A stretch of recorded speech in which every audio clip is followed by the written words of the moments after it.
Hello, everyone. Let's do a quick mic check.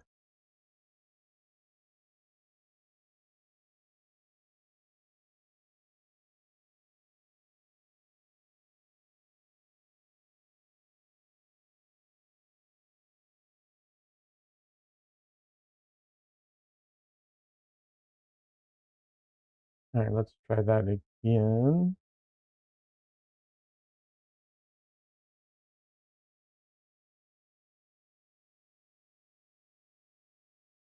Okay, there we go. For some reason, one of my streams wasn't working. Hey, Barrel. Do I pronounce it Barrel? I forget. I apologize. Welcome back. How are you doing? All right.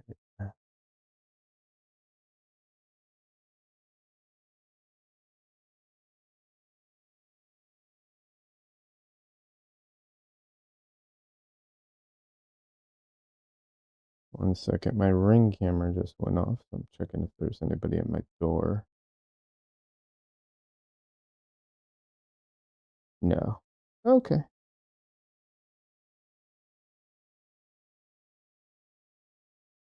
All right. Let's see. Or do you prefer Duchess? Hey, Michael, welcome. I'm all right, doing okay. Second, cameras. I'll have my camera up in just a minute. I'll be honest, I'm not entirely sure what I'm working on today. I have a couple paintings to finish up, so probably it might be a mixed bag today. But isn't the worst thing in the world. All right.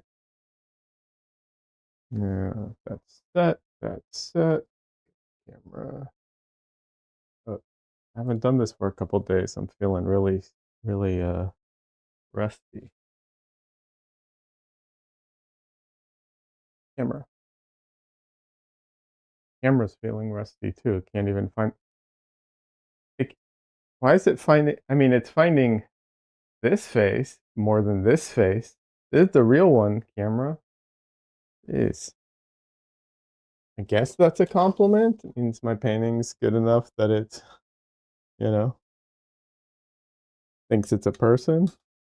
Although I'll be honest, I used to think that like if computers like if the programs, the cameras thought that what they recognize your painting as a face, it's a really good thing. But then I tested that some more, and it's real easy to fool them. Anyways, how you doing, Michael? Um, and like I said, Duchess. Do you prefer Duchess or Barrel? I don't remember. That's fantastic work. Thank you. I appreciate it. So yeah, today I'm probably gonna do some minor touch ups on this one, and then I have the oh my god, my brain. 1 second, my brain will catch up. Just give it a second. Um, the toaster painting as well, and to work on. So that one's always a backup. Like that one's always available to work on. And I took photos last night. Not that I'm going to be working on this, but I took photos last night to work on um, what's it called? A new still life painting. Once I get once I've actually set up the reference. So what I did was I took photos, but I need to like I need to seriously adjust all the photos I took because um not to give too much away. We'll see. Hold on a second. Not to give too much away of the painting that I'm working on right now or the reference I'm working on. But what I did was I took camera, can you find me? Um I took photos and it's it's going to have my stove top in the painting, right? So another painting in my kitchen, basically. The problem is that I have a glass, um, you know, countertop, not countertop, burner top. We have an electric stove. And for this painting, I want a gas stove. So what I'm going to do is I took photos and then I'm going to try to replace the stove top in Photoshop with a gas stove and, get it to work that way. Anyways, so yeah. So for this painting, I have to, I thought I had it done, but now that when I took a little extra time to look at it, I still see some areas that I want to go in and adjust. Oh my God, my camera today, what is wrong with it? It doesn't normally have this much trouble. Is it too dark in here or light in here? What is happening? It doesn't normally do this. This is unusual. Such as the camera is doing the boogie. It is. I don't know why it tried to moderate that. It is. I don't know why. Usually it doesn't have this much trouble. You know what I might do? I mean, sometimes it like doesn't know where my face is, but not to this degree. Hmm. You know what? Give me just 1 second. I want to try something. This might. Hold on a second. Camera. Shut this. Well, not shut it off, but we'll cover it.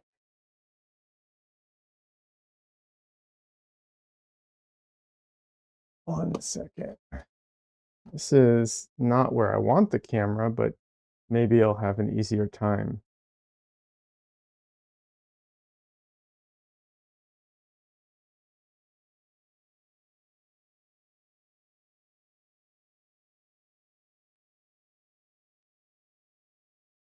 Also, your barrel from Twitch came here because your Twitch is down. Hey, no worries. Well, you're honestly, I know Twitch has better, like I know Twitch has better, live streaming tools and everything, and the chat is like better for both the chatters and the streamer, technically speaking. Um, and I do have a history of like really cool Twitch artists who became friends with, and like it's a great community. So, I preface that I'm not a fan of Twitch as a company and a lot of the stuff that they do. I'm really not happy with them. Yes, on camera. You know, so but I'm talking about the company. I'm not talking about like I'm not talking about the people or the anything else. But yeah, I do have some issues with them.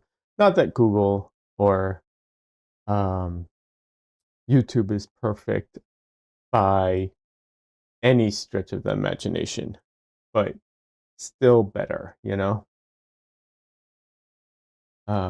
Anyways, I'm actually really unhappy with with YouTube right now because they're making some big changes to YouTube's partnership program, and um, basically, if I don't become a paid partnered channel this year, I don't think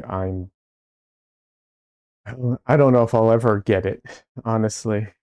So that part sucks, unfortunately. And also, excuse me for just a second. I have to blow my nose. Allergies hate me.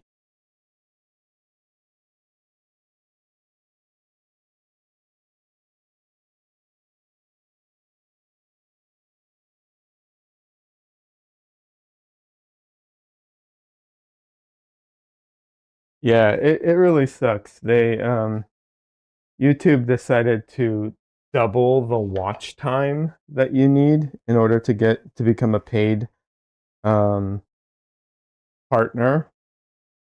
It's kind of that's kind of unfair for smaller content creators. It is. It's really I'm really unhappy about it because like if you want to hear the details and if you don't, I apologize. I'm gonna get my palette out, so in the meantime, I might as well just chat about it. But yeah, the watch time in what so in 24 months you need right now you need I think it's 4,000 hours of watch time, um, which is a lot. They're going to double that to 8 starting in February. Um, and then for the YouTube Shorts, it's even scummier. I'll be honest. It doesn't affect me, but for YouTube Shorts, what they're doing is they're making it. I forget how many views you need. Like it's millions of views, and it on YouTube Shorts, if you drop below a certain amount of views, then even if you're partner, they stop giving you revenue for the shorts. And the reason I say it doesn't affect me is I don't get anywhere near the views anyways. But for bigger content creators, if they normally like are right on the edge and they get views and then they, drop sometimes. Basically, it's incentivizing everyone to pump out a lot of shorts and to keep their, views on shorts up all the time. Otherwise, YouTube will basically steal their revenue because they still make revenue off of it. They just don't give it to the content creator, right? But for me, my focus is mainly on long form content, obviously. And even there, they're like I said, they're doubling the amount of hours. So it's really hard for small and upcoming creators to even hit that like 4,000 hour watch time, and now it's going to be 8,000. Um, yeah, I don't know. You know, the problem is like if I had the time, right? And if I had the time to create videos all the time, I think I could reach that threshold because I was very close. But it's very hard to find the time to make all these videos and everything. And some types of content are faster than others. So people who don't have fast content, it's really unfair to them. They're, you know, it's so much more difficult. And fast content is not the only valid type of content there is, you know what I mean? Like, so yeah, it sucks. And there's some theories that the reason this is happening is because of AI slop that is on YouTube. And I'll be honest, I suspect it's a combination of things. I don't think they're doing it to combat AI slop necessarily, but I do think it's probably because they're paying out more to AI slop content creators that are relatively small, so they want to pay less. That's my suspicion. Um, and it's probably just also just general and shitification where it's like, they just want to pay less, even though they're paying more, they expect to be paying more this year and next year than previous years. I think they want to pay less percentage wise, at least. That's my theory. I mean, obviously they wish they could pay nothing, but that ain't happening. But if they could, they would.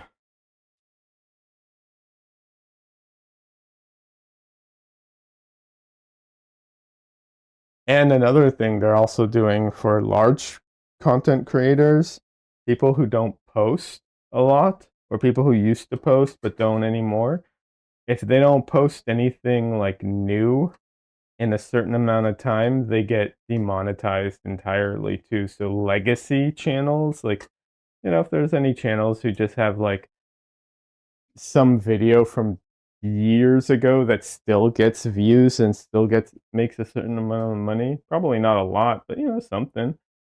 Nope, not anymore unless they repost it.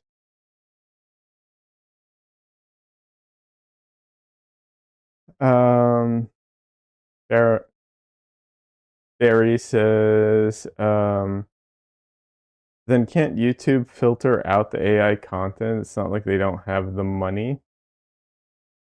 You want to hear this dumbest thing recently that happened? YouTube, like, you might not know about this if you're not terminally online and like, you know, into all this stuff, but so in order to combat the AI slop, what YouTube's been doing recently is um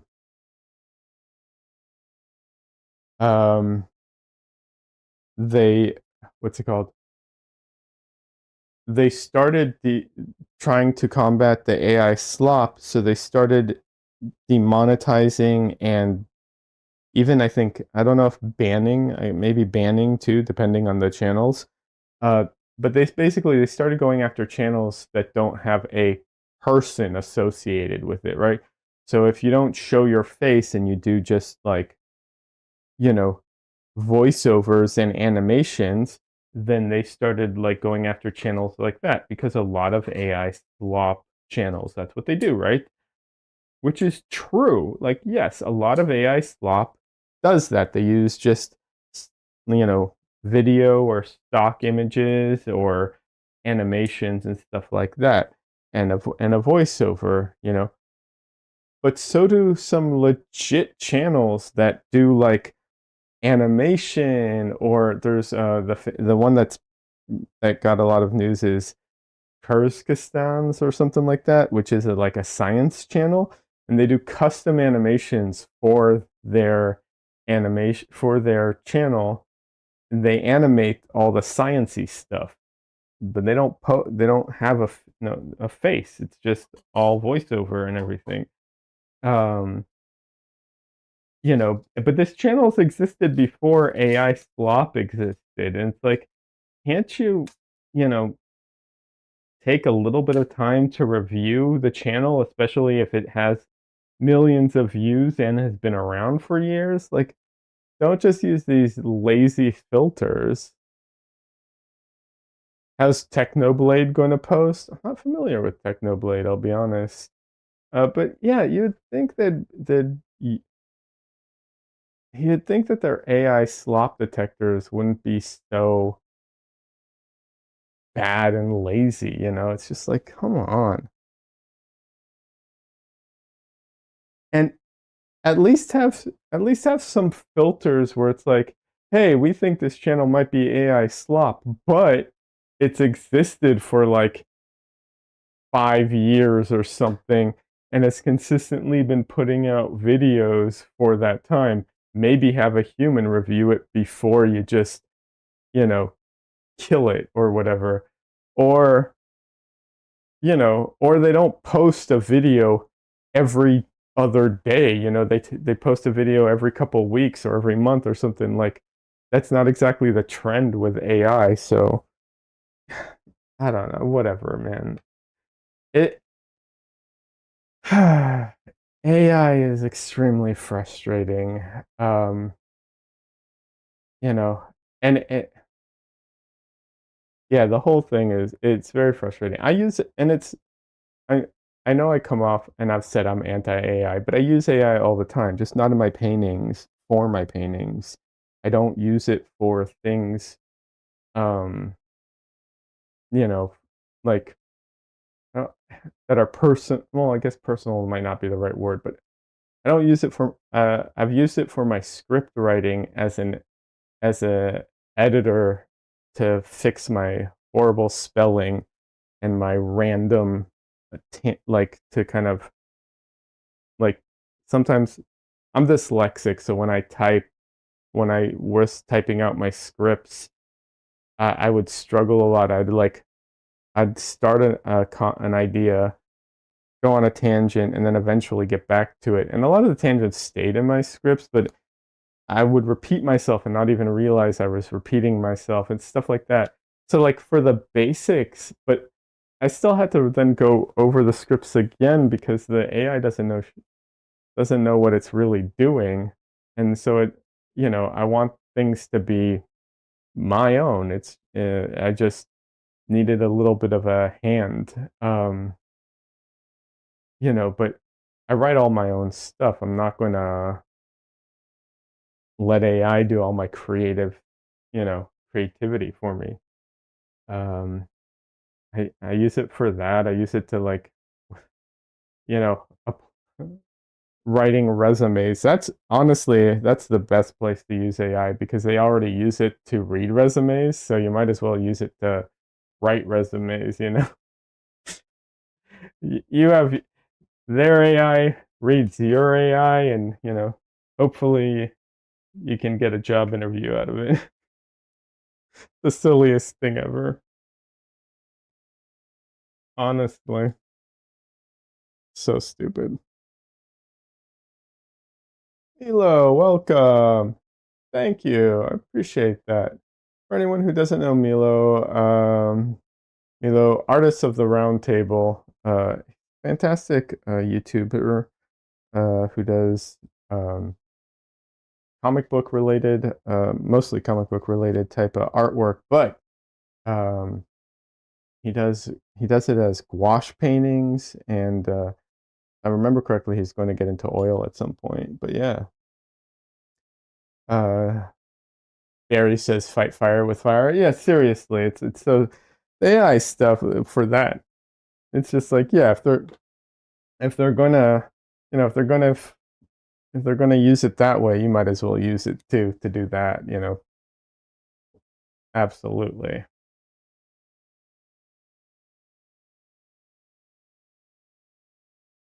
And happy birthday! Thank you. I appreciate that. Thanks, everybody. I'm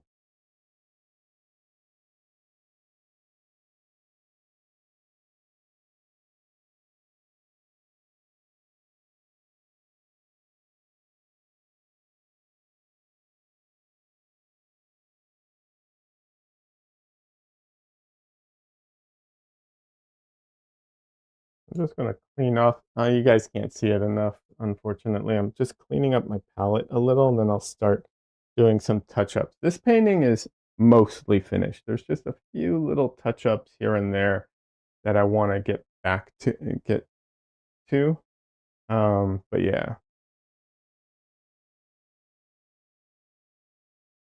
Um, but yeah. Um, yeah, Milo, we were talking a little bit about it. How did we get on? I don't remember how we got on AI. So, oh, I should mention this. Last weekend, I did a craft fair, or no, not craft fair, sorry, an art fair. A little different than a craft fair, technically speaking. It was an art fair here in Round Rock. Um, it went really well. I had a good time. Okay, had a good time. It was exhausting. The heat in Texas sucks, but it went well. Um, Sold some paintings, have some commissions kind of lined up. Really cool. Um, but yeah, I did talk to a bunch of people, and AI did come up occasionally. And um, one thing that someone when we were talking about it, they mentioned, and it's such a it's such a true thing. It's just um, the concept of just how much AI just seems to devalue everything.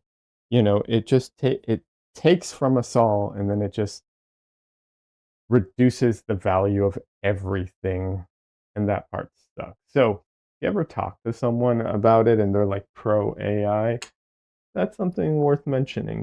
It's like, yeah, It just devalues not just artists, it devalues everyone's work. And it just but at the same time it also has to steal that super valuable work because without it it can't do any of it. Right? So it's like on one hand it all that work is super valuable, but then completely devalues it afterwards. But yeah, and then I think I'm going to try and stop talking about AI right now because honestly, it's depressing and annoying. With one exception, I will say, it seems like the whole AI industry is kind of slowly imploding right now. So that's a good. I mean, there's some negatives to that, of course, but also good to it. So there is that. But anyways, yeah. So it's my birthday today. Um, in previous birthday streams, I've done things where like one stream we did Michelle was with me and we did like a whiskey tasting and stuff like that. That was a lot. That was fun. Today we're not doing anything like that. I'm literally just going to be working on paintings and finishing it.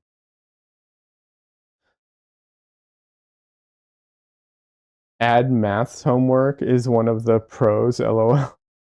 I mean, yeah, it's good for homework. Yeah, for sure. Although if you want to learn, not the best way to learn. But yeah, I'll be honest. Like, there's a lot of benefits to AI.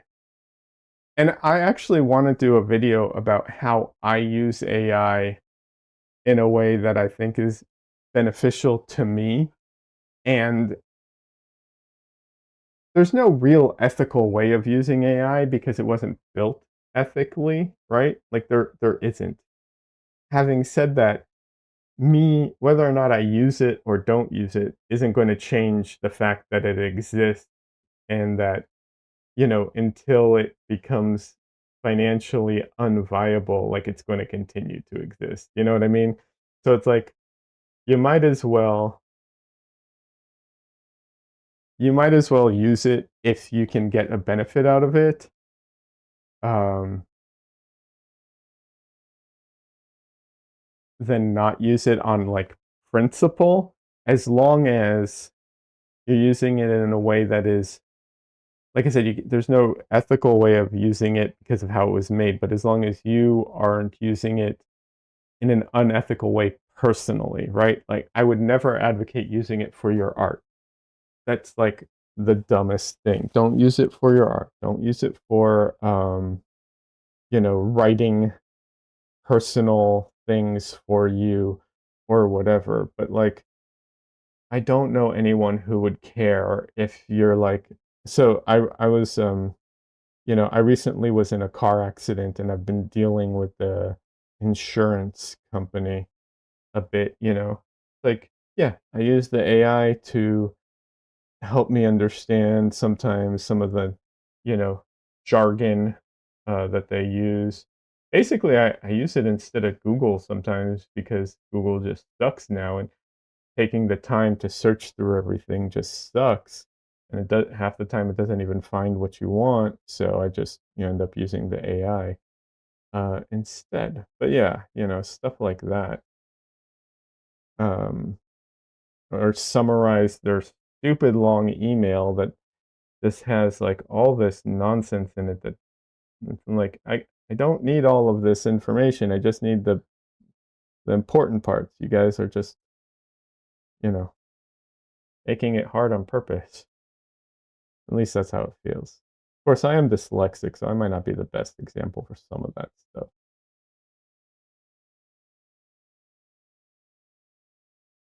But yeah. Oh, I will say something that I haven't released this yet because I want to review it first. One thing I have tried to use the AI for um, is I've tried to take these streams, the what's it called? Um, the transcription from the streams and pull out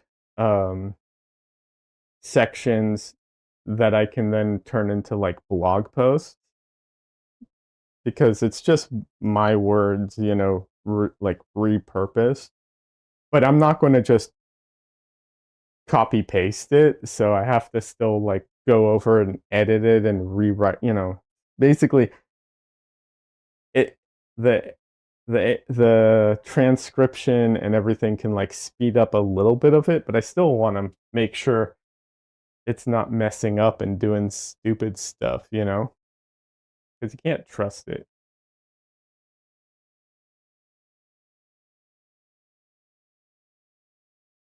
Anyways, but yeah,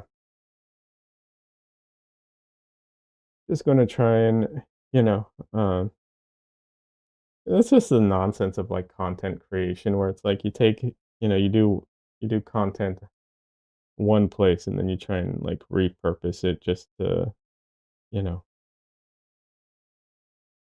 just to make it more available and so more people can see it and so that you get more traffic and blah. It's just, I don't know, man. That stuff is exhausting and I'm bad at it, but I know it's like important to do. Anyways.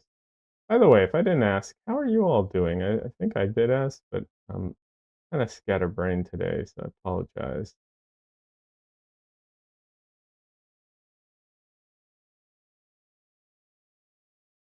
Michael and Milo, what are you all up to? Oh, someone in my Discord recently, the other day, posted their art. They're entering a competition with their art, and it's looking good. I'm sorry, I'm blanking on the name right now because I can't remember names, but yeah, some fantasy art with dragons and stuff, and it's looking good.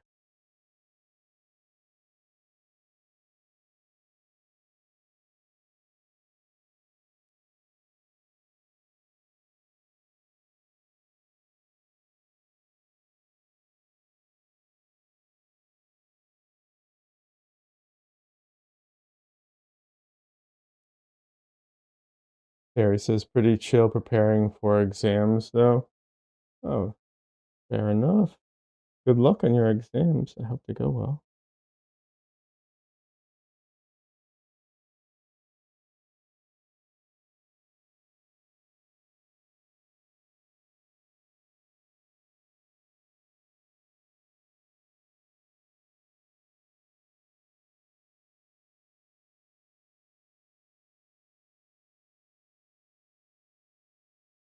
I'm sure you'll do great.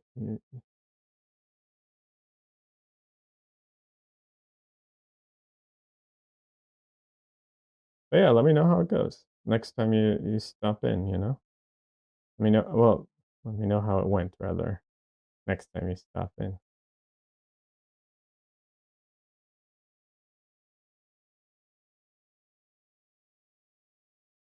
So one of the things that's rough with the what's it called? Gold leaf is that when you paint over gold leaf, it kinda changes how the like, because it reflects light. It's a little difficult. You have to really kinda accommodate for the fact that it does reflect the light and paint a little thicker on it and kinda compensate for it. It is challenging. I think in the future, I'm gonna try to limit how much random, um, gold gets deposited a little bit, not entirely, because I do appreciate the randomness of what's it called? Of real medium, so I don't want to get rid of it entirely. However, I do want to, um, limit it a little bit, something to learn from for sure.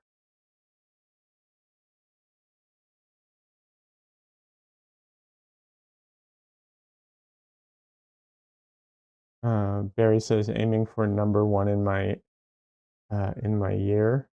Awesome. Well, you know, the fact that you're aiming for a number one tells me you're going to do well regardless. You know what I mean? you wouldn't be failing and being like, "I'm gonna be number 1." So good on you.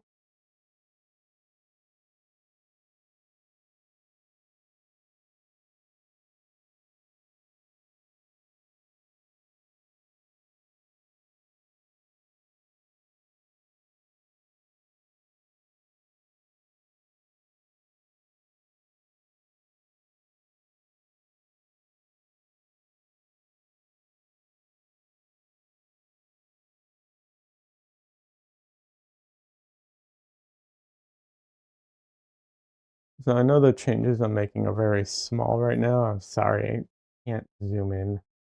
Um, I tried to set something up with that and kinda isn't working, but, yeah. Hold on a second. Just a second.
Sorry about that. That's the one problem about streaming on my birthday. People call in to wish me happy birthday, which I do appreciate. That's a that's my favorite part about my birthday, honestly, is everyone calling to wish me happy birthday. All my friends and family who I don't talk to often enough. I live very far from most of my family. Well, not, let me rephrase it, from all of my family. So, you know, and I'm really bad at staying in touch with people. So that really is my favorite part about my birthday.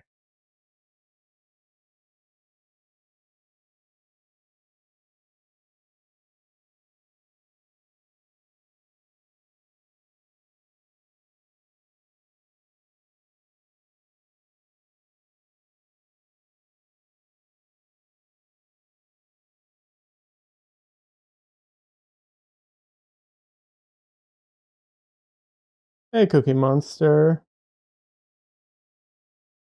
welcome. How you doing? That's so cool. You're streaming on your birthday. Yeah, you know, I do enjoy streaming. Um, it's exhausting. Don't get me wrong, but I do really enjoy it too. Um, the only, like I said, the only problem is I'm probably going to get some phone calls during stream. Uh, but yeah, other than that, it shouldn't be a problem. How you doing, Cookie Monster? For anyone who doesn't know, Cookie Monster is a very talented abstract painter. I don't remember what country Cookie Monster is in. That doesn't matter. But yeah, they don't share their stuff, so you barely will be able to see it. But you know, maybe in the future.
Get that cheekbone right.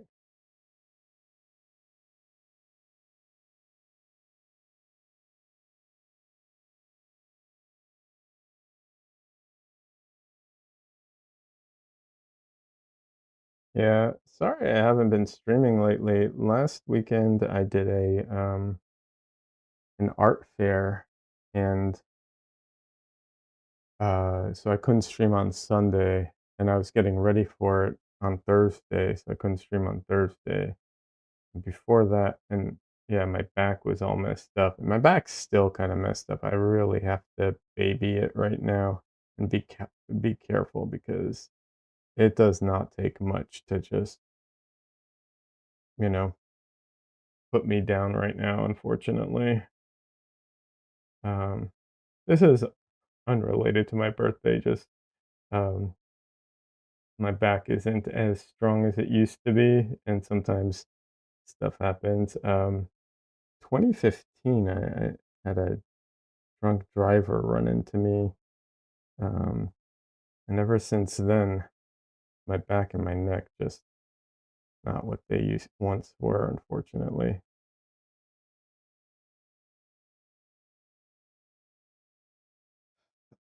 Michael says, "Did you get anything for your birthday?" No, not yet. I'm planning on buying myself something for my birthday. I haven't bought it yet though. Um, I'm I'm thinking about buying these earbuds. They're like Bluetooth earbuds. I know I have Bluetooth. Wait, I know I'm using Bluetooth earbuds right now, but these ones, the problem with these ones is when I talk on the phone with them, people get really annoyed because every it picks up the sound of everything around me, literally makes everything sound worse. um, so I want to get these particular ones that like isolate the sound really well, so I can talk to to people while I'm doing other things. Like even simple things like I'm cooking dinner and I can talk to someone on the phone. I can't with these, and I can't, if I'm like if my hands are full, it's tough with a phone, that type of thing.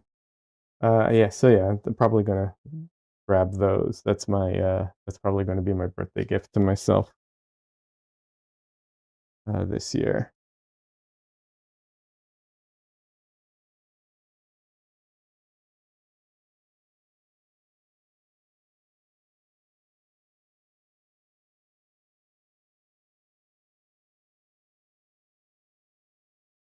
I know it's kind of a small thing, but those earbuds aren't super cheap, you know? Like what? I think they're like $160 or something. So not super cheap, unfortunately. Oh, I was hoping they'd go on sale. If I'm being honest, I was hoping they'd like go on sale or something.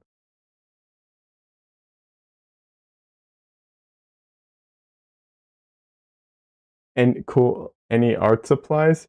No, so um at the moment, I really don't need much in the way of art supplies. In 2021, for anyone who doesn't know, I can show you right here. This guy, this guy right over here, this self-portrait of mine. Um, I won the Jerry's Artorama self-portrait competition, and for anyone who doesn't know, Jerry's Artorama is a art supply store, and they have an annual self-portrait competition, and I won first place, which they give you like a $2,000 like gift card for their online store. And like I said, that was in 2021, and I have been very frugal with it, and I'm still using it to this day. I still have a little bit of um, money on it. Uh, so I've been very, very frugal with it, with like one exception, which was this. And don't nobody buy this. I don't. I would say in my opinion. I bought this thing. I thought it would be super useful. It's like a brush holder, right? Like this thing. It's a waste of money. Don't buy these. It wasn't a lot of money, but don't buy those. They're not worth it.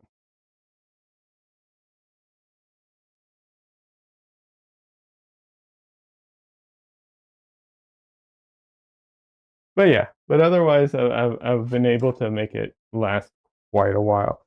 When I when I won, I was like, I'm going to treat myself to some like premium oil paint, and I went and I was like, I'm going to buy like a large tube because I was using Cad Lemon at the time as my yellow.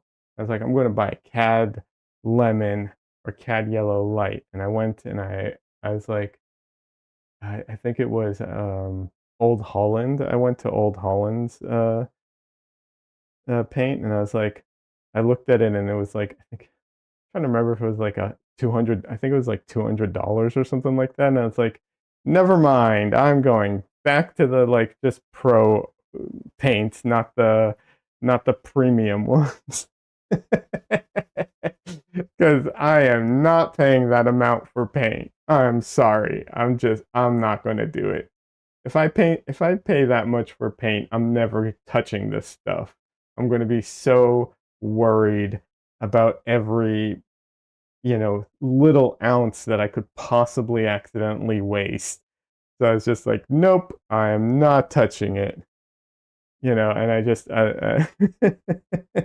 look, I use quality stuff. Like all the paint I use is like, artist grade or professional grade. I don't want it to sound like I use cheap stuff, but yeah, not that. Hold on a second. Sorry, guys. One moment.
Sorry about that.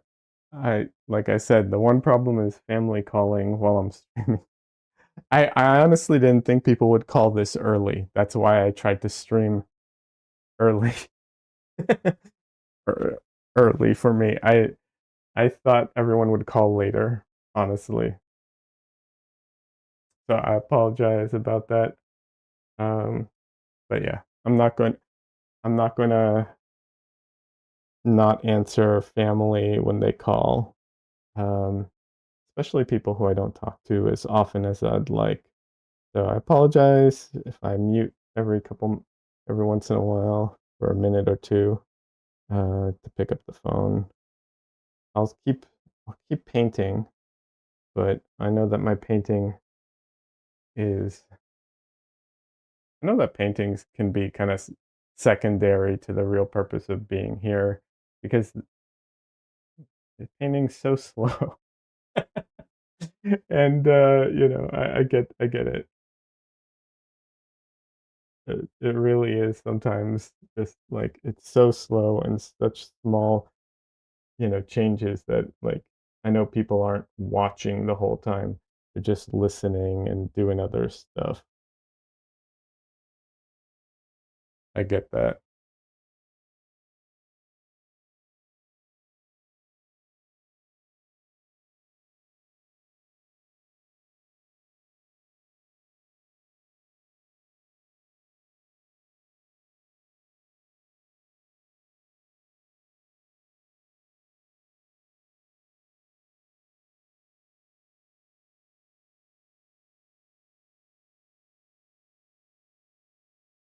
I know that's how I used to watch people. I don't have time right now to watch too many streamers. So when I did, a lot of times it was like I would be working on something and I'd be watching them while I'm working on something.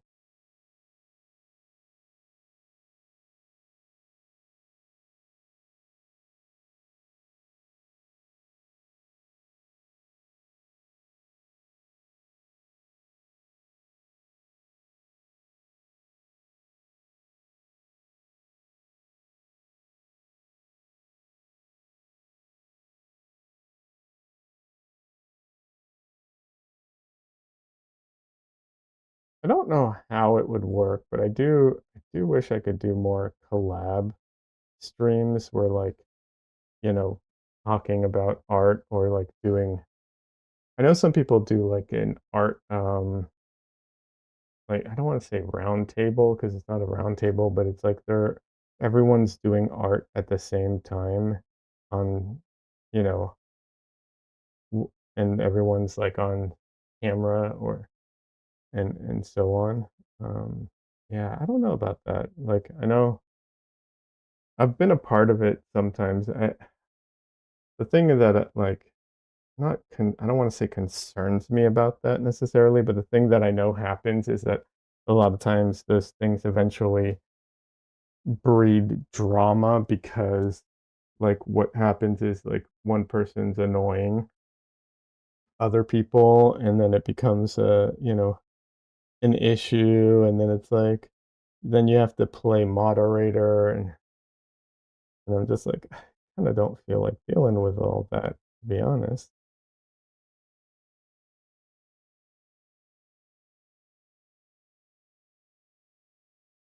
um Michael says um but it is good to meet new people and get good advice and help. Absolutely it is. There's a lot of good reasons to do like roundtables or you know what? I'll be honest. Doing the art fair and talking to people was even that was really awesome. I mean, look, I'm vain. I'll admit it. And getting a ton of compliments about my painting is nice. I admit it. It's always nice to have a bunch of people tell you, "Oh my God, you're so good." Like that's always I'll admit I like that. Um, but not just that, of course. I get to talk to a bunch of artists who are there to see, to look at artwork, or aspiring artists, or people who are like, I'm not really an artist, but I do art all the time, kind of thing, as a hobby. Um, or young kids who I like. I'm not a fan of little children. Like they're sticky, and like I generally am not the person. Like I don't know how to interact with small kids and children in general. I'm not that person. Um, but when they do come by and they're like telling me that they like to do art and so on, it's nice to be able to at least encourage them to keep at it, and be like, yeah, don't give up, go for it.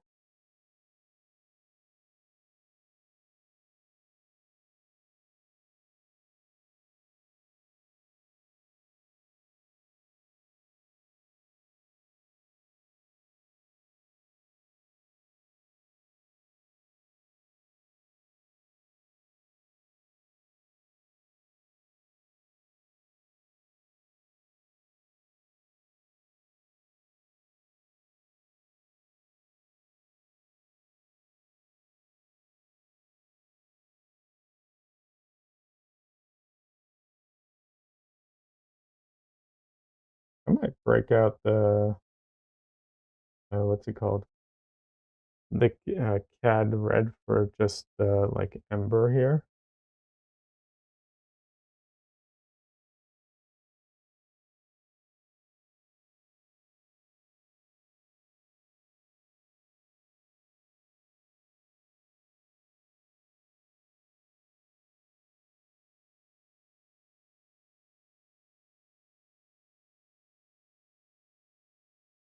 Yeah, I appreciate that, Cookie Monster. I mean, look, I do appreciate it, and I love the support that I get here on YouTube. Honestly, some people here have been, I mean, all of you just being here is amazing, and I've had people be like super, super supportive. Um, I don't want to discredit that at all. Don't get, it's been amazing. Um, but yeah, it's always nice to have it in person when it's like, um, you know, it's just random people and so on. Why Cookie Monster? I don't know why that got caught. Uh, but your correction, very, yes, I appreciate it.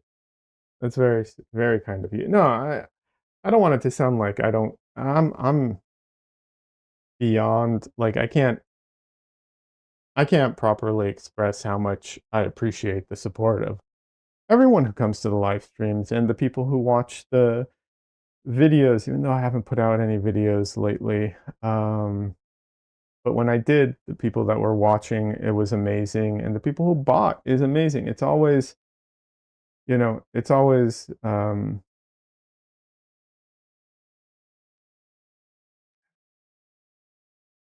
it's so appreciated and so, um,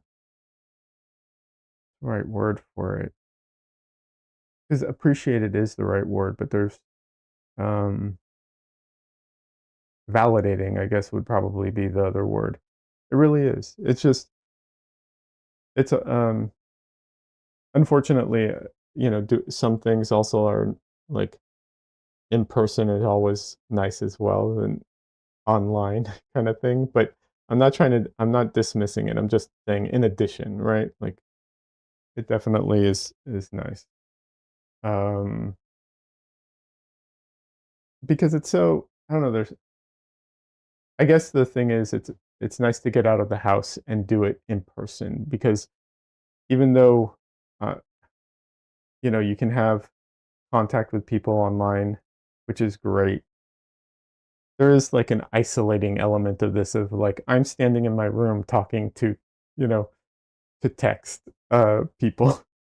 I'm not trying to devalue at all, like not at all. It's just, I think it's just the way either my brain works or our brains in general. Um, you know, um, there's a reason that everyone always says go outside and touch grass, even though I'm allergic, pretty sure I'm allergic to grass. But in general, that's one of the reasons I want to do, and I might do it at some point, is like video calls on my I have tried it in the past. I didn't have enough people to make it worthwhile, but I do like doing video calls with viewers on my Discord where people can like come hang out. They can ask questions. People can, we can all like just hang out and paint or draw, um, and so on. I do like those things.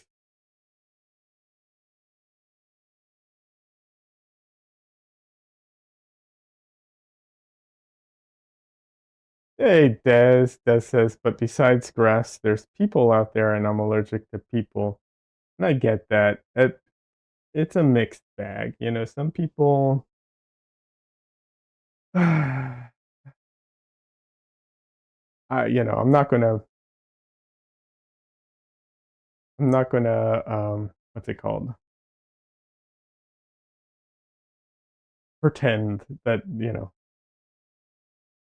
that everyone's great. But,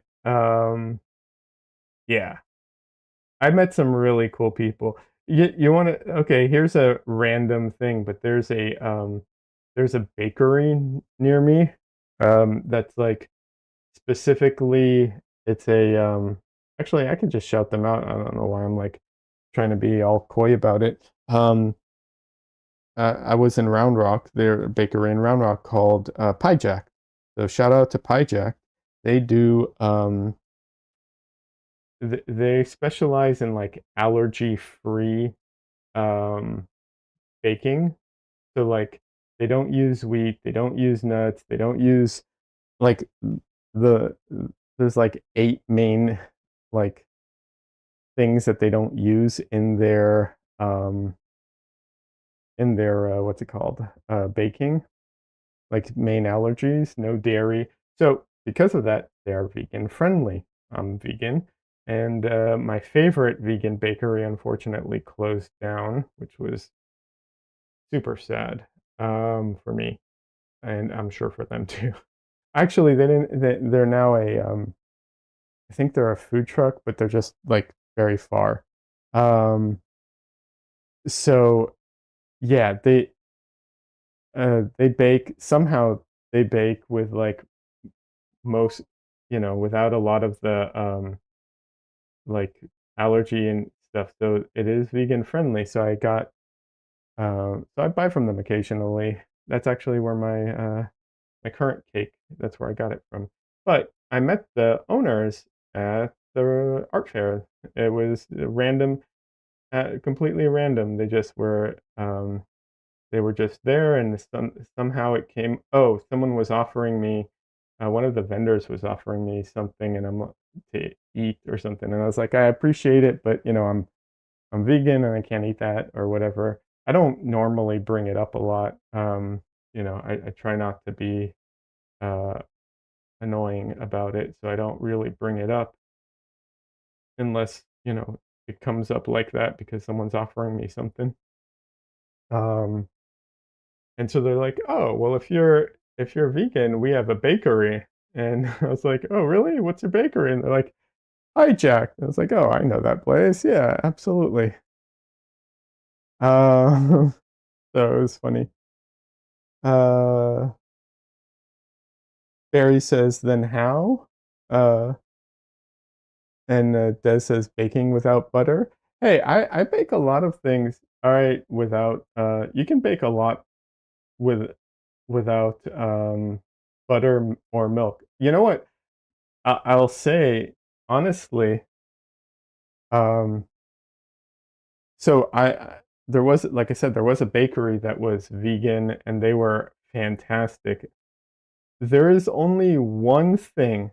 I've had cakes, I've had brownies, I've had every every type of dessert, everything can be made vegan. There's one thing I haven't had that's vegan, like a vegan version of it, since I went vegan, and that is like proper old-fashioned donuts. Not cake donuts.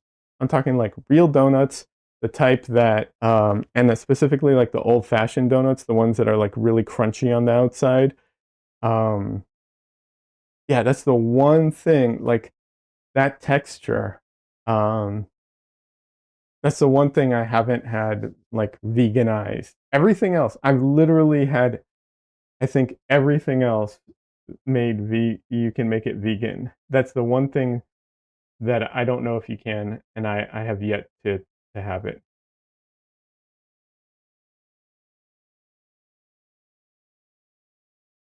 But yeah, you can bake without eggs or dairy, honestly. Pretty easy. I mean, look, I'm not the biggest cook in the world, but I've learned to cook since I went vegan, which is awesome. And I think, I encourage everyone to go learn how to cook and really just learn how to follow a recipe, right? Like it's not that hard to follow a very simple recipe. And I'll even shout out two of my favorite cooking websites. It doesn't taste like chicken, and Nora Cooks, Nora Cooks.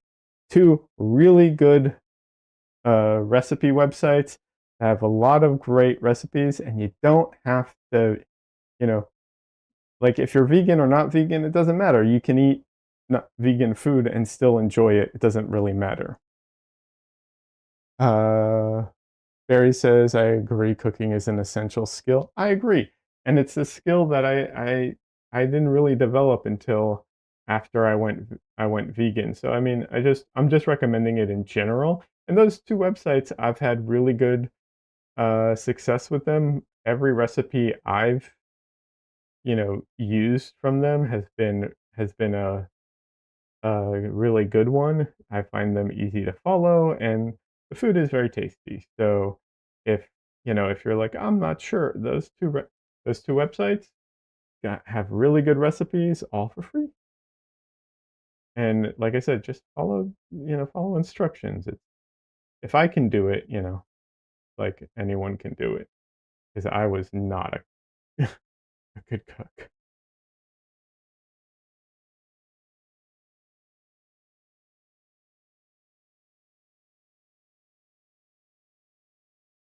But yeah, um, for baking, one of the things, so I use vegan butter, which I'm pretty sure is just technically like a margarine. It doesn't really matter. It's just oil and fat, whatever. And then they have these egg replacements for baking, which are like you just like mix a little with water, and it's like a powder that you mix with water. And honestly, with the price, from what I heard now recently, the price of eggs is like going through the roof. Um, why not be that bad? I will say that's one of the fun things. There have been some times where there was like shortages happening because either there's like a winter storm, so everyone was buying up everything, or there was whatever, some big, something. It's happened a few times here in Texas where like people were starting to buy out a lot of the, supermarkets. Um, Most of the vegan stuff was like untouched. And it's just like, all right, I get it, it's not as popular, but hey, it works in my favor now, you know?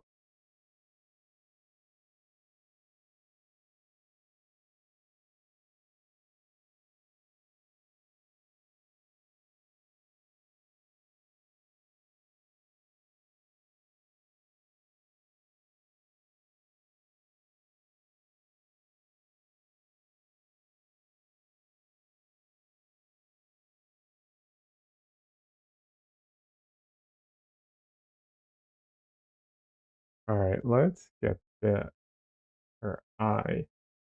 So her eye is technically a little open. I don't know if I'll even bother, but she does have lashes that I never put in because I knew that I would be coming back to it.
But yeah, the donuts, if I ever come across a place that has like like really good vegan donuts or a good vegan donut recipe, I could let you guys know because that's the one thing that I'm just like, man, that's I don't know why it's so hard to, you know, I don't know why there isn't a version of it, but yeah, I haven't come across it.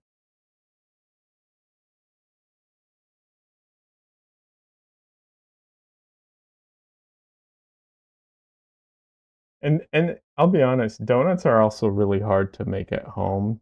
At least I find them hard to make at home because like you really have to deep fry donuts, and it's harder without the right like stovetop and the right, supplies type of thing. Like deep frying anything is just harder because you have to be able to like keep the oil really hot. Yeah. Even when you put the stuff in. That's the hard part. It's like you can get the oil boiling, but then when you put whatever it is in, it stops boiling.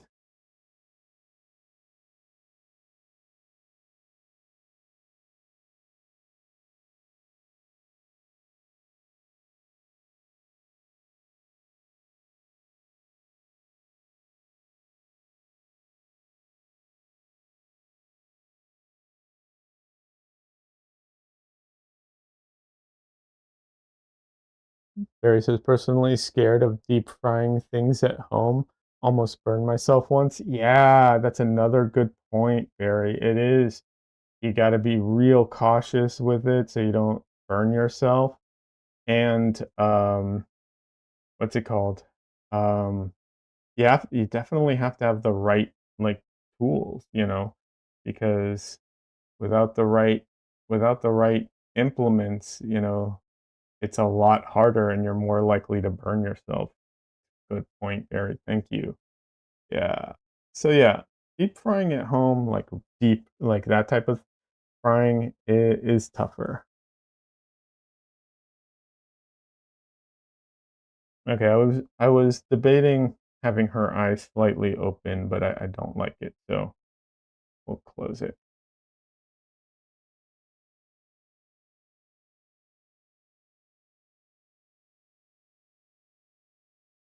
Yeah. I mean, you hear the horror stories of like people who like do the deep frying turkey for Thanksgiving, who end up like burning themselves every year.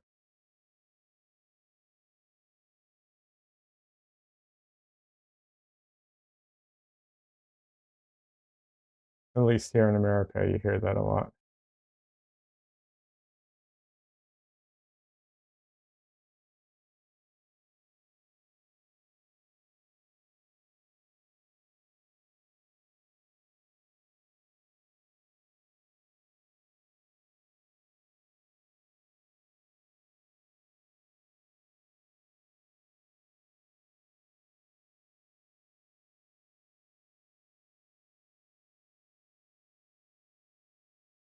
trying to get the detail here is rough. So small.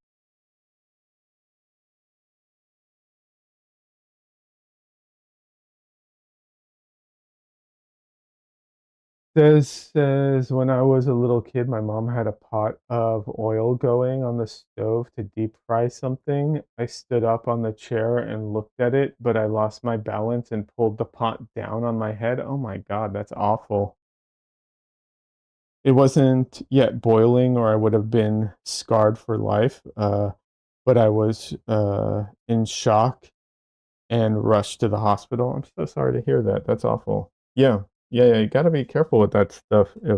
Please be careful with deep frying. And the other thing about deep frying that people don't realize is like if what you're putting in the in to fry has too much like water contents or something, it can like bubble up and explode on you. Be very cautious with it. Yeah, that is one to be wary of, honestly. Not to, I'm not telling people not to do it ever, but like you got to be careful about it. That is unfortunately one of those. So yeah, I'm so sorry to hear that, Des, but I'm glad you're okay. Obviously,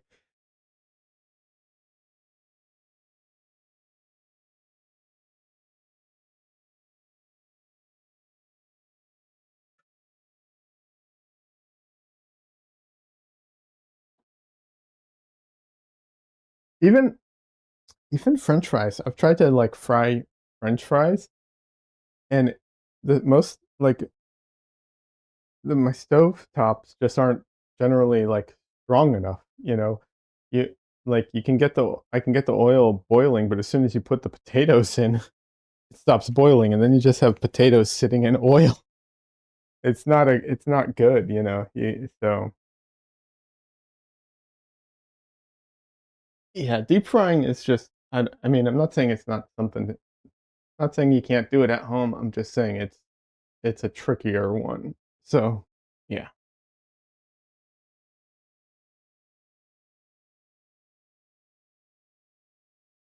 That says my mom refused to deep fry anything after that, and I never have. I don't blame you. I mean, honestly, it's not exactly the healthiest thing anyways, and it's not like, you know, I'll say this, most things you can just cook in the frying pan, you know? Yeah, Barry says, "I just, fry fries like I would with egg in a frying pan." Absolutely, you can absolutely make fries in the frying pan. You can even, make fries you can bake them too. Um, and if they're in enough oil or coated in enough oil, it's basically frying them, just different way, you know? Um, so yeah, deep frying there are certain foods that have to, like, be deep fried, but it's I think most of the time it's better to just leave those for the carnival or whatever it is, you know? Uh, honestly.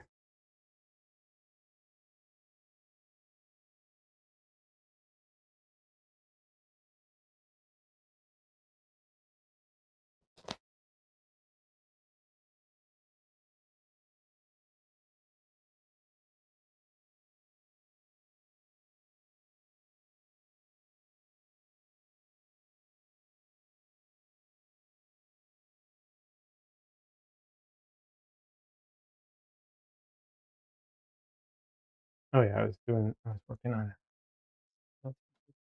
Alright, 1 second, I'm getting out my liner brush. For anyone who doesn't know, liner brushes are just very thin brushes.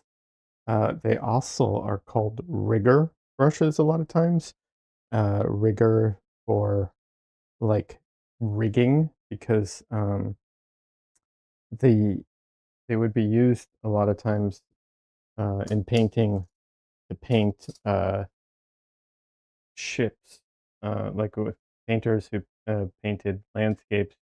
A lot of painters painted boats and ships, and they have the sail rigging. So the artists who would do all the sails and all the ropes called them rigger brushes, um, or liner brushes, like I said.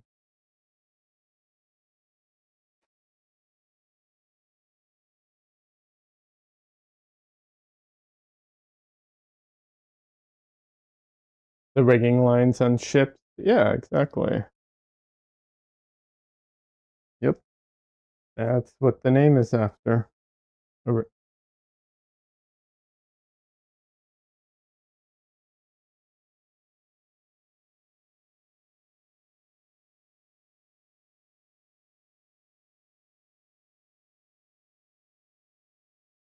if you ever want to see something really cool, uh, there are people online who do pinstriping, um, and uh, for anyone who doesn't know, pinstriping, um, I think originally it's from automotive.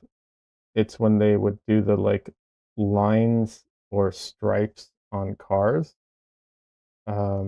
Now people do it on cars, but they also will do it on like signs and other things. But yeah, I think, don't quote me on that. I could be wrong about the origin details, but oh my god, it's so cool. These people who can do pinstriping, they like they literally they use special brushes. They're not liner brushes, but they're like um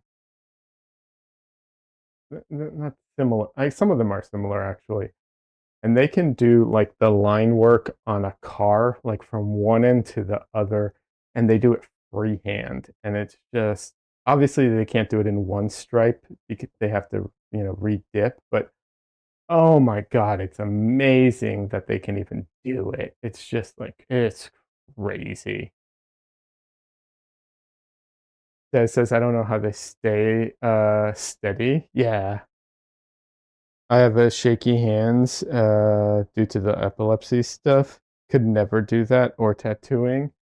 Yeah, no, it's amazing. They'll do stripes on cars, like on the side of a car or on motorcycles and stuff like that. It's insane. And they control the thickness too by the pressure. Oh yeah, yeah, absolutely. Um it's phenomenal. Like I said, it's amazing. I don't have that kind of control to do that type of work.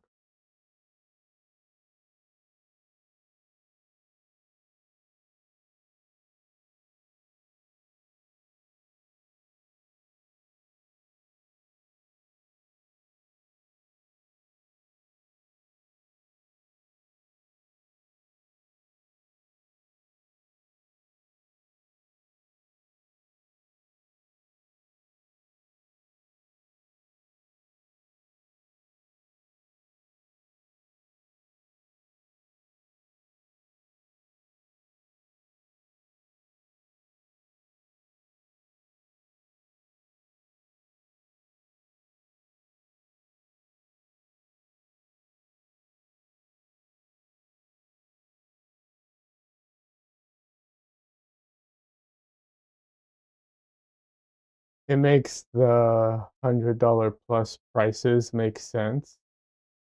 Uh, for yeah, sure, yeah, yeah, absolutely, for what they do. Yeah, yeah, yeah.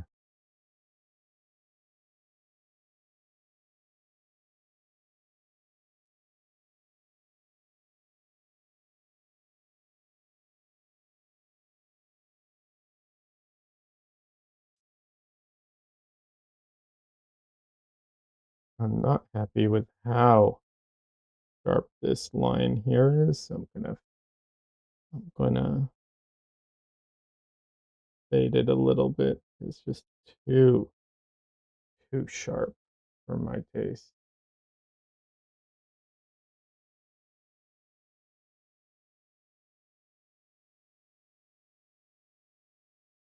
Okay, just a little break to it. So much better.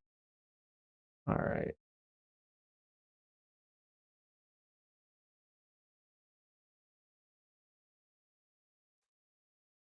Then let me get my CAD red real quick if I can find it.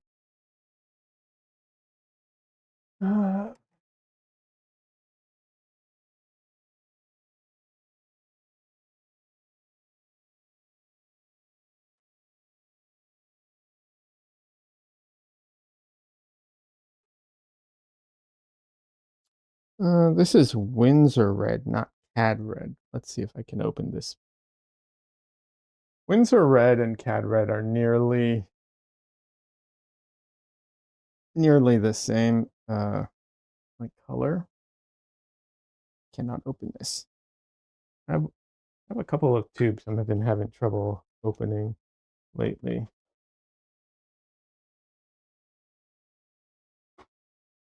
For the record, if you're looking for a CAD Red alternative, Iral Red, very good, very good. And Light Fast Red. Here we go. Here's Cadmium Red.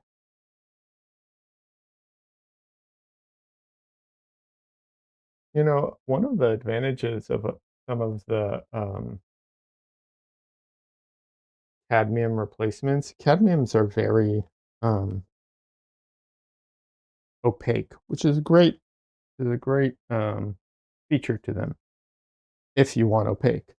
However, if you don't want opaque, they can be they can lose some of their potency in mixes because of that. Whereas sometimes the more transparent colors actually keep more of their vibrancy when mixing.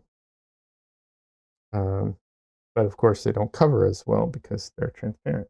So, you know, just one of those things. It's like each, each has a different advantage and disadvantage. All right, here's some CAD red. And you cannot see that at all, but that's fine. 1 second. Add a little bit of white to that.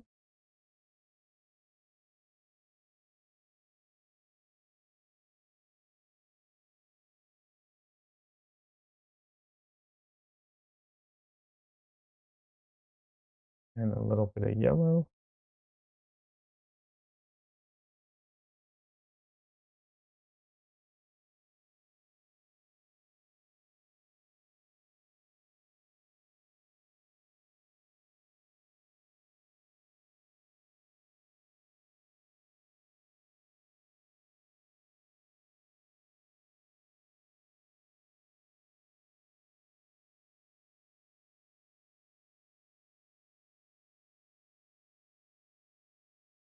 I know it's really small what I'm doing, but I wanted a little bit of red for that.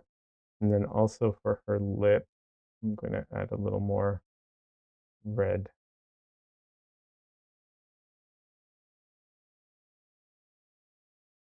I 90% of the time, I well, let me rephrase that. I used to have CAD red on my palette all the time, but 90% of the time, I wouldn't even touch it. I ended up using my other red, which is quinacridone um, rose.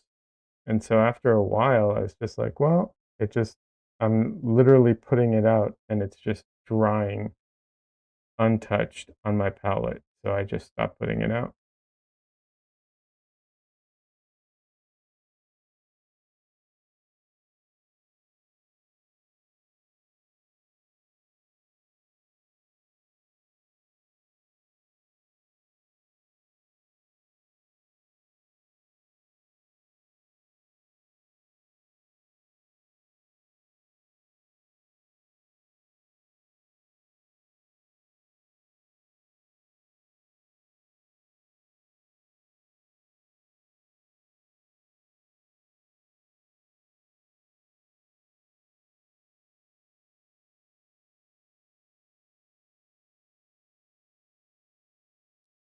One, what is it?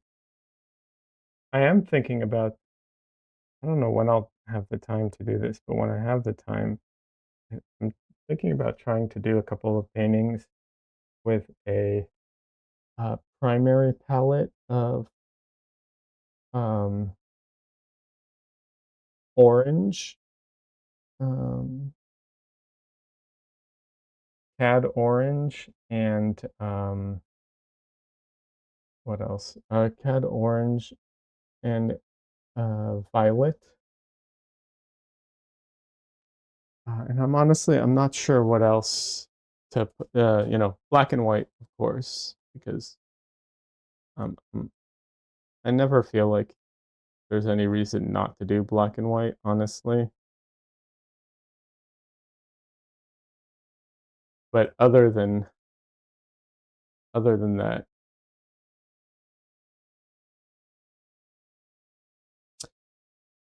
Barry says, I feel like no matter the artist, blue always stays on the palette.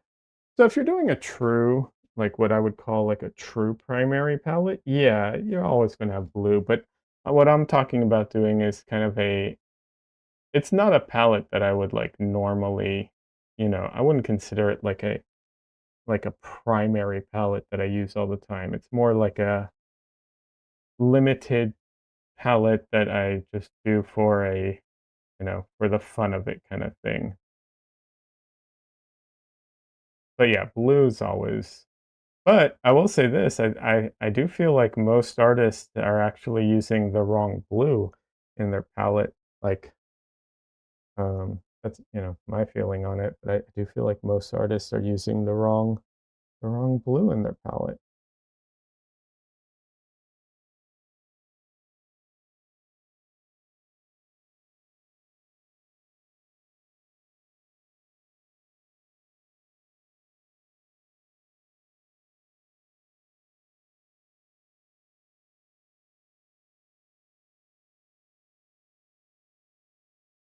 I've always found it frustrating because when I was studying art, most of the time, like the thing that most most limited most people who teach a limited palette, um, the blue that they always use is ultramarine blue, which like ultramarine blue is a good blue. It's really honestly it's easy to use, which is, really something in its favor because especially when you're new, having paint that's easy to work with is great. Ultramarine blue is a fantastic blue. I don't want it to sound like I'm going to be talking shit about ultramarine blue. However, ultramarine blue does have some limitations, right?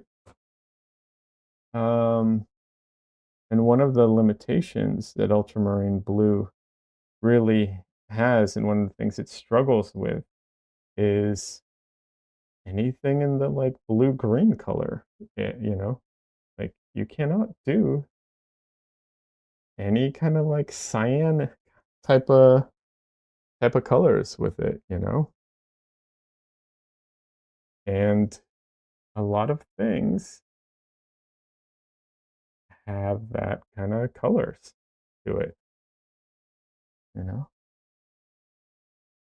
So it does struggle with that,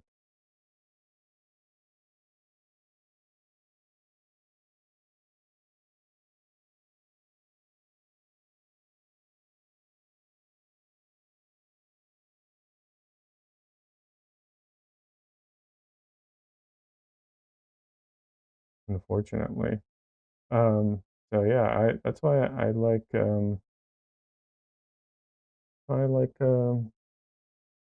phthalo blue, but I do understand it's not an easy color to work with, you know. I do recognize that.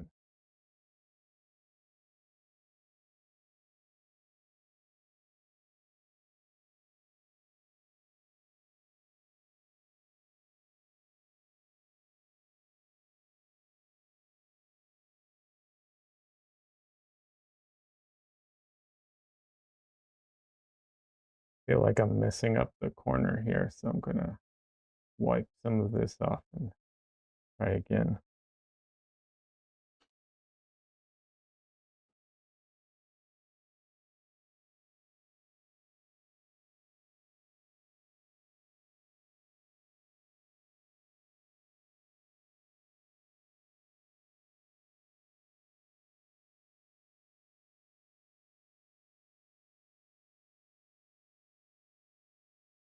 And you know, the a lot of people do the split color palette.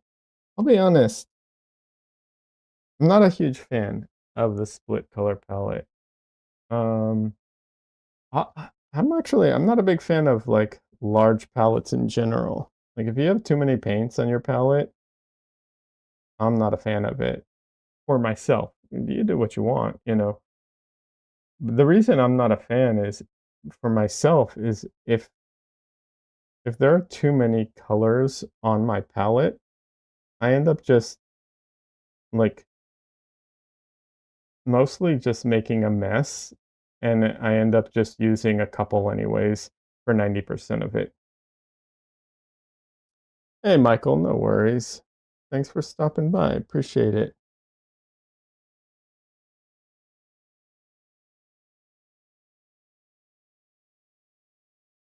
I hope you have a great day.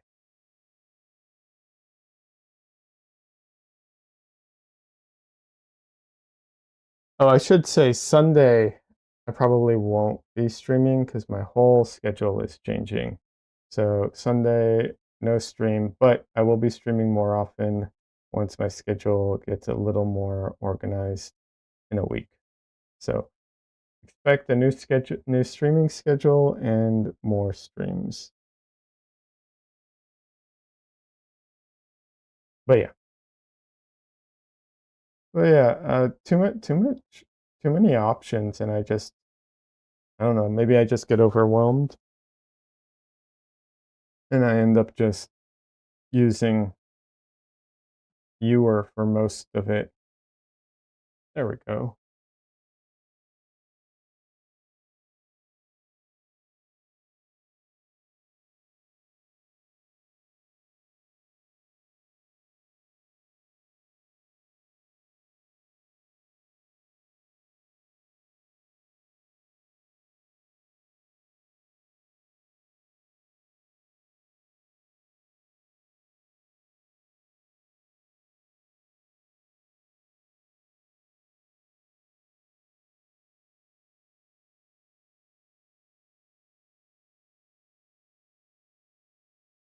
Hey, Michael, no worries. Have a good night.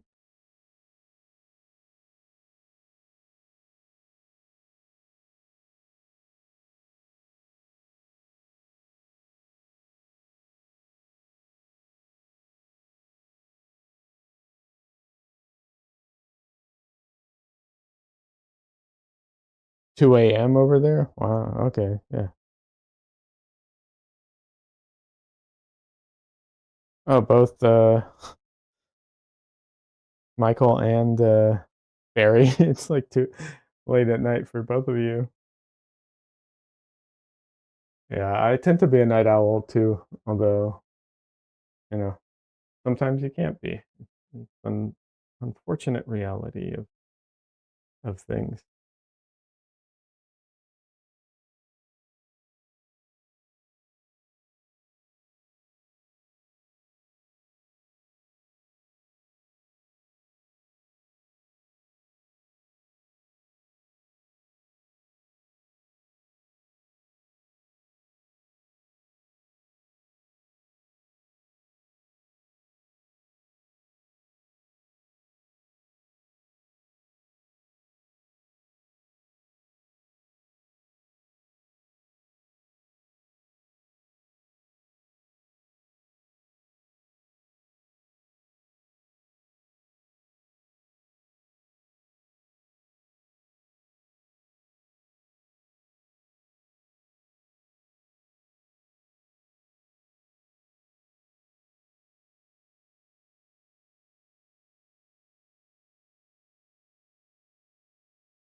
You ever used liner brushes, just so you know, you probably have to, uh, one of the things you kinda have to do is thin out your paint quite a bit to make it flow.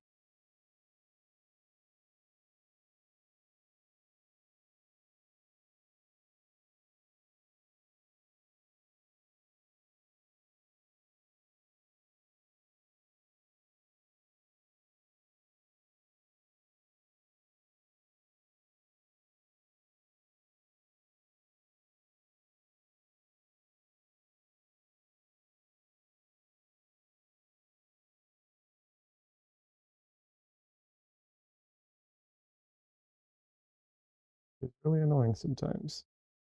It's like it will not flow.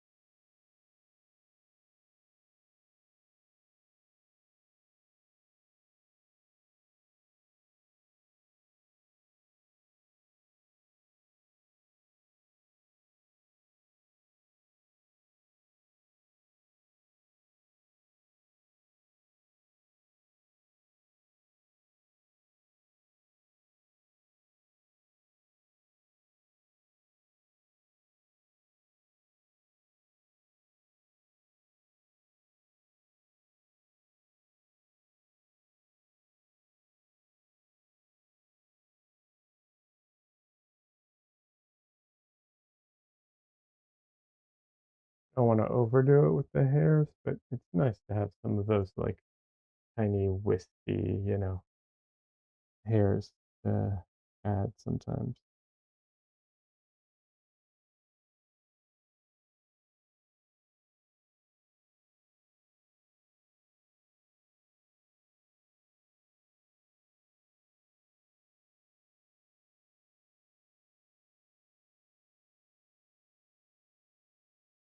But let's not go overboard with it.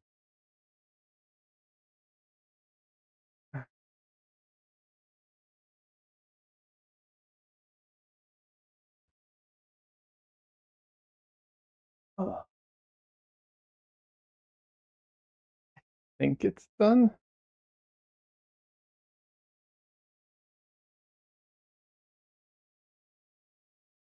If it's not, it's done for now. I'm gonna let it sit and come back to it and then see if any of the gold, bothers me or anything else. Think I wanna have one gold line going from here to here, like a cross. That isn't there, and I think I need to fix the gold lines on the hand. The gold is so delicate that if I put paint over the gold and I try and wipe it off, it takes the gold with it. So it's super delicate.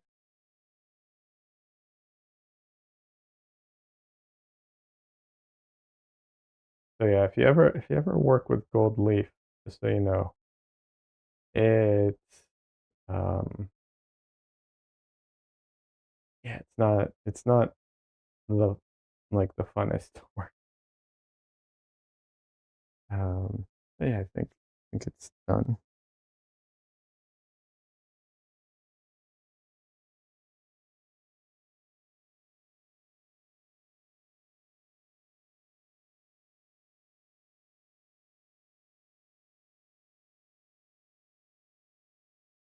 Let's see.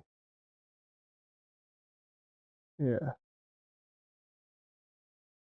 I'm trying to think if there's trying to see if there's anything else that I need to change.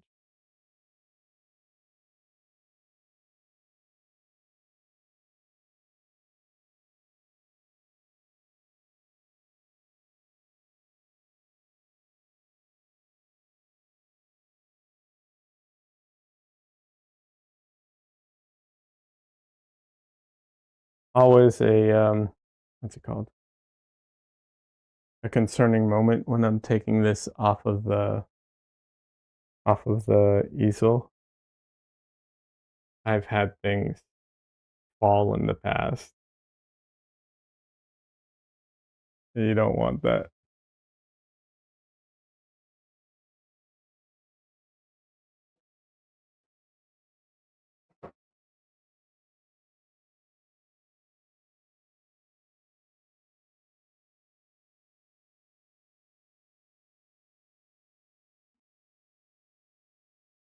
But yeah, I don't know. I want to try painting with.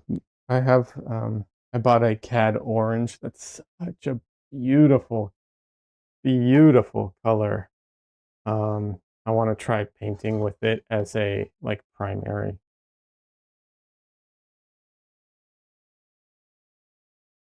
We're, Des says we're getting thunderstorms, so I hope I stay connected. Uh, I hope you don't lose power, Des. That would suck. I'm more worried about you than I am worried about you staying connected, but I appreciate that as always. But yeah. Yeah, I got this, like I said, I bought this cad orange. That's such a pretty color. Uh wow, the color palette is pretty. Thank you. For this one, yeah, it's a good color palette. I wanted to go wanted to make it very light. Um I didn't want to go like I know I have my paintings that are like super high key. I wasn't trying to do that, but yeah, I wanted to have a pretty color on it.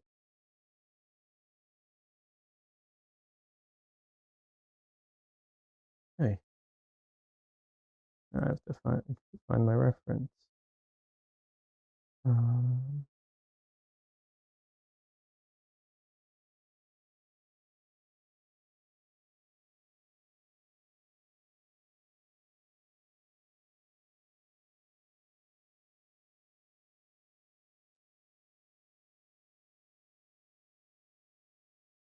One second, I'm trying to find my reference photo for this.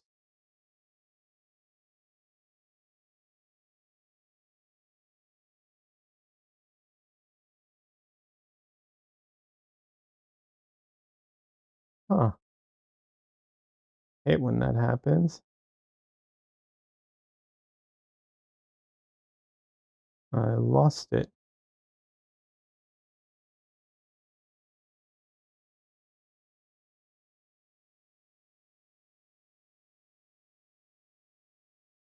Obviously, it's not gone. I just don't know where it is.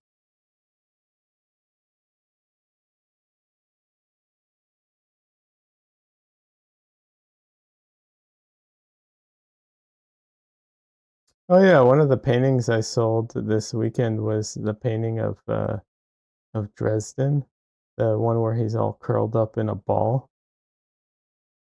I'm shocked it took this long to sell, but uh, I'm glad it sold, but also like at the same time, I like that painting. I know I have Dresden still in person, but yeah.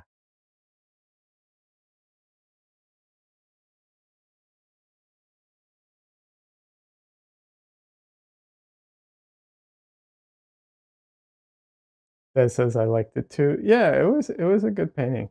The funny thing is, I've painted a few paintings of cats. Uh, let's see. I painted one of Winnie, one of Misu, one of some random cat. These are the ones that I have for sale, not just ones I've painted. I'm specifically talking about ones that I painted that I had for sale. And then I painted one of Dresden, that sold. And then I painted another one of Dresden, and that one just sold. So out of all the cats I've painted, only the paintings of Dresden have sold. Which I think that means I need to paint more paintings of Dresden. I think that's what that means.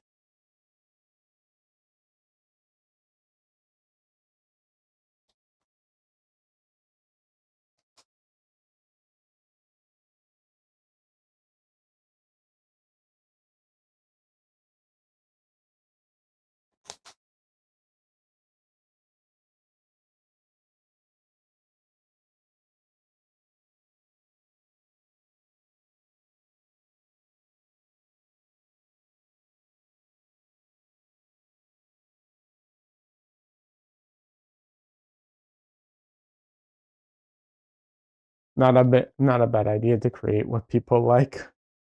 Yeah, absolutely. And also, I like what can I say? I like Dresden too, so I like painting him.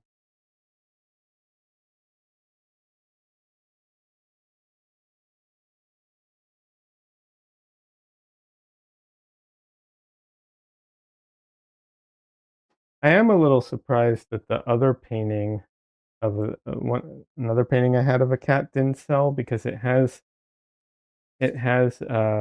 interference paint mixed into it, which gives it like a bit of a shimmer. Um, and I'm kind of surprised that it didn't sell, but yeah, I'm sure it will at some point.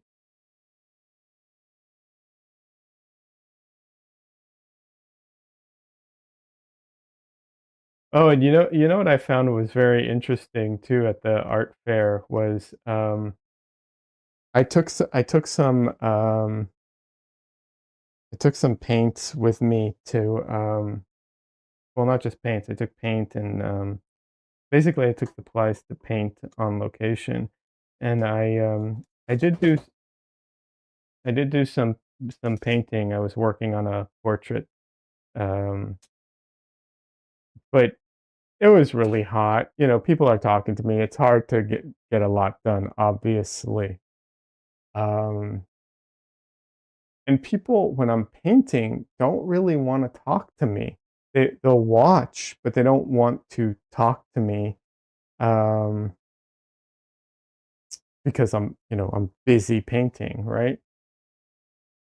But when I had the when I had the painting out and the palette out and everything was set up, but I wasn't painting, I found that it was actually um, almost more beneficial than to have it out and to be painting, which was funny. Barry says cats are a world favorite. That's a fact. Oh, for sure. Yeah. That says people like their orange cats. Yes, they do. Absolutely. That's for sure. But yeah, I was surprised by that. But yeah, it was funny that having the paint and the painting out, but not working on it seemed to actually be more beneficial than to actually be painting. So go figure. There's something to like let you all know if you ever do an art fair that, you know, that might be the case.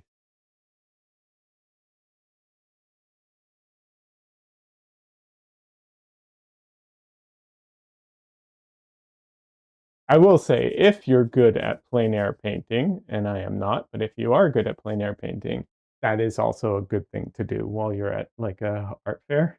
I've seen other artists do that where they paint basically they do a plein air painting on location. Yeah, I've seen other artists do that. I can't do that. I'm not good at plein air painting. So, but if you are, do that.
But yeah, the thing that I said in past experiences too also stands true. People don't want paintings of like random people they don't know. They just generally, I mean, some people do, obviously. That's why I have some sales. But generally speaking, portraits of like random people they don't know is is a big no for most people.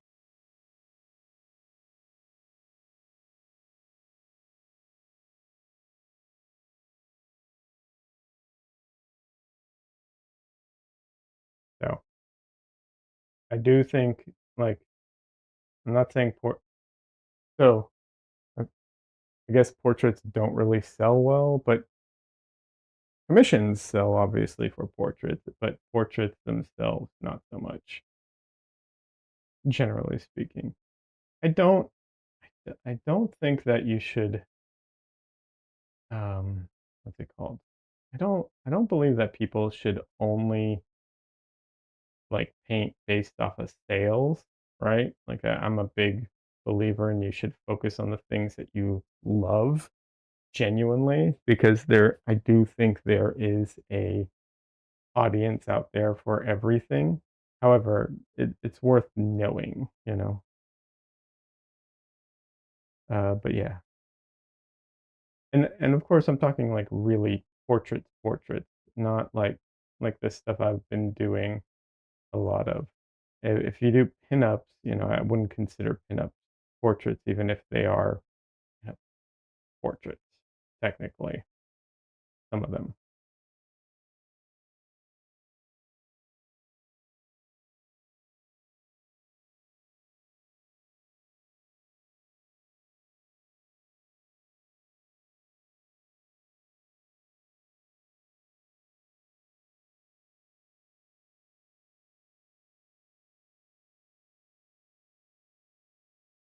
Hey, Barry, no worries.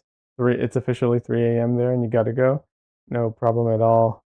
Have a great night. Honestly, I'm going to be ending stream soon. I hit the 2 hour mark, which was like my main goal as far as like time.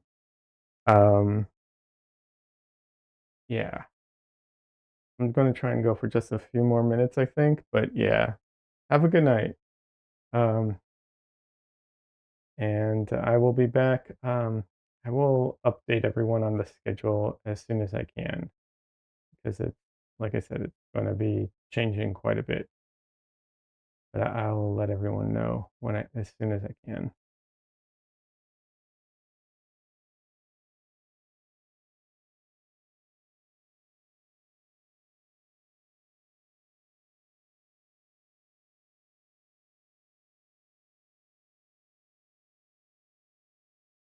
But yeah, have a good night.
So, forgetting who it was, I saw someone online demo how like the difference between like when you apply paint and how much of a difference it makes.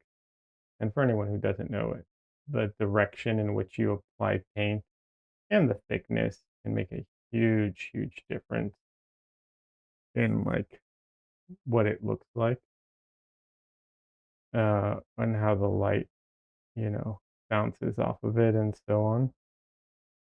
Um, I just thought about that because of this part right here where I was putting it down. Um, but yeah, it is true. It makes a huge difference, or it can. There are also ways to mitigate that. And also something worth thinking about is that it's assuming that's kind of assuming where the light is coming from, right? But like you never know. You gotta generally speaking, like light comes from above because that's usually where people you know, put lights. However, worth noting that if the light is coming from somewhere else, it will change that dynamic.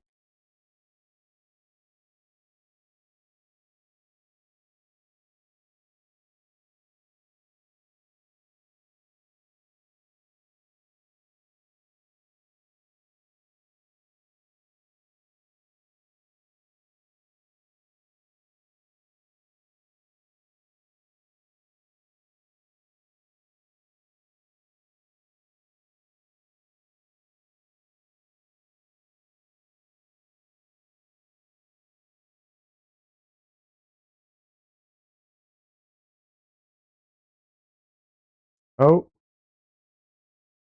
excuse me for a second.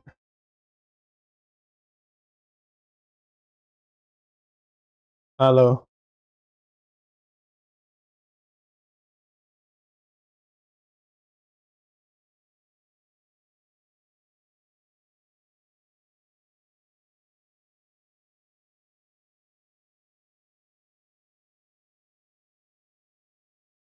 All right, everybody. I have more family and friends calling, and I hit the 2 hour mark, which was my goal. So I'm going to call it a day. Um, thank you, everyone, for being here for my birthday stream. I appreciate it. I hope everyone has a great weekend. And I don't know what else. I will be back, not Sunday, but I will be back streaming regularly. Um, yeah, have a good one, everybody. Sorry to end abruptly, but I was getting to the end. And like I said, friends and family are just starting to call a lot now. So I'm just going to end it now. Have a good one, everybody. See you next time, everyone. Like the stream, please. Thanks, Des. I appreciate that, as always. Thank you. Bye.